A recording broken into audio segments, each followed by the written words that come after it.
আর কিছুদিন পরেই 2026 সালে জাতীয় সংসদ নির্বাচন চলে আসতেছে। সো আমরা কিন্তু অনেকেই কিন্তু নতুন ভোটার আছে, আবার কিন্তু অনেকেই কিন্তু পুরাতন ভোটার আছে। সো আমরা কিন্তু চাইতেছি যে আমরা যখন ভোট দিতে যাই তখন কিন্তু আমাদের কিন্তু একটা ভোটার সিরিয়াল নাম্বারের প্রয়োজন পড়ে। সো আমরা সেখান থেকে ভোটার সিরিয়াল নাম্বারটি ডাউনলোড না করে আমরা কিন্তু অনলাইন থেকে কিভাবে ডাউনলোড করতে পারবো।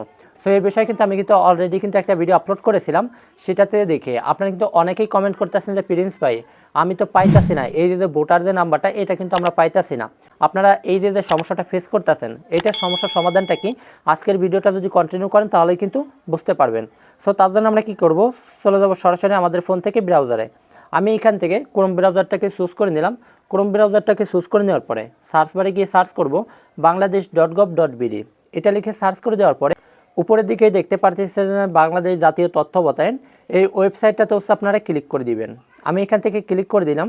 ক্লিক করে দেওয়ার পরে উপরের দিকে দেখতে পারতেছেন যে 8 বিভাগ, আপনারা এখান থেকে এই 8 বিভাগের উপর হচ্ছে ক্লিক করে দিবেন। 8 বিভাগের উপরে ক্লিক করে দেওয়ার পরে নিচেই আপনারা দেখতে পারতেছেন বাংলাদেশের যে 8টা বিভাগ আছে সেই 8টা বিভাগই কিন্তু এখানে কিন্তু শো করেছে। আপনি এখান থেকে আপনার বিভাগটাকে সিলেক্ট করে নেবেন। নেওয়ার পরে উপরের দিকে দেখতে পারবেন যে ফাঁকা বক্স, আপনি কিন্তু তার পাশে যে ফাঁকা বক্সটা আছে সেটার উপরে ক্লিক করে দিয়ে আপনার যে জেলাটা আছে সেই জেলাটা কিন্তু আপনি কিন্তু চুজ করে নেবেন। জেলাটা চুজ করে নেওয়ার পরে আপনি কিন্তু আবারও ফাঁকা বক্সে ক্লিক করে দিয়ে আপনার যে থানাটা থাকবে, উপজেলাটা থাকবে, সেই উপজেলার উপর হচ্ছে ক্লিক করে দিবেন। ক্লিক করে দেওয়ার পরে আপনার হচ্ছে তার পাশে যে ফাঁকা বক্সটা পাবেন আবার সেটাতে হচ্ছে আপনার ইউনিয়নটা হচ্ছে সিলেক্ট করে দিবেন। ইউনিয়নটা সিলেক্ট করে দেওয়ার পরে আপনারা হচ্ছে কী করবেন, এই যে নিচের দিকে দেখতে পারতেছেন 3 লাইনের যে মেনুটা আছে, আপনারা কি করবেন এই যে মেনু নির্বাচন করুন 3 লাইনের, এখানে হচ্ছে ক্লিক করে দিবেন। ক্লিক করে দেওয়ার পরে এখানে দেখেন অনেকগুলো কিন্তু অপশন চলে আসছে, কয়েকটা অপশন। এখান থেকে একটা অপশন দেখতে পারতেছেন যে বিভিন্ন তালিকা, আপনারা এখান থেকে বিভিন্ন তালিকার উপর হচ্ছে ক্লিক করে দিবেন। আমি এখান থেকে যখন ক্লিক করে দিয়েছি সে এই জায়গায় দেখেন এখানে কিন্তু কোনো জায়গায় নাই যে দেখেছে ভোটার তালিকা, এরকম কোনো অপশনটা নাই।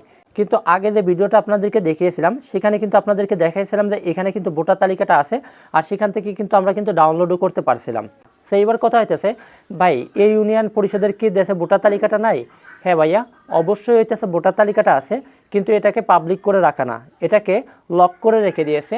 আমি কিন্তু গত 2 দিন আগে কিন্তু নির্বাচন অফিসে কল করেছিলাম, জানতে পারি তারা বলেছে যে আপনারা এটাকে অনলাইন থেকে ডাউনলোড করতে পারবে না। এই যে যেগুলো লক করে রেখে দিয়েছে এগুলো হইতেছে ইউনিয়ন পরিষদের সাথে যারা তারা হইতেছে এই নির্বাচনের সময় কিন্তু তারা কিন্তু এই পিডিএফ ফাইলটা কিন্তু ডাউনলোড করব, আর তখন কিন্তু এই পিডিএফ ফাইলটা কিন্তু দিব। তাছাড়া কিন্তু এগুলাকে অনলাইন থেকে কিন্তু কেউই কিন্তু ডাউনলোড করতে পারবেন না। আর অযথা হইতেছে আপনারা ইউটিউবে গিয়ে ঘেটাঘেটি করবেন যে কিভাবে আপনারা ডাউনলোড করতে পারবেন, কিভাবে অনলাইন থেকে দেখতে পারবো, এগুলো নিয়ে ভাই কোনো রকম কোনো ঘেটাঘেটি করার কোনো কিছুর দরকার নাই। আপনারা কিন্তু এগুলা কিন্তু ডাউনলোড করতে পারবেন না। তো আজকের ভিডিওটা ছিল এ পর্যন্তই। যদি ভিডিওটা ভালো লাগে প্লিজ চ্যানেলটিকে সাবস্ক্রাইব করে দিয়ে পাশে থেকে বেল বাটনটিকে অন করে দিবেন, আর একটি করে লাইক করে একটি কমেন্ট করে আপনার মূল্যবান মতামতটি জানিয়ে দিবেন।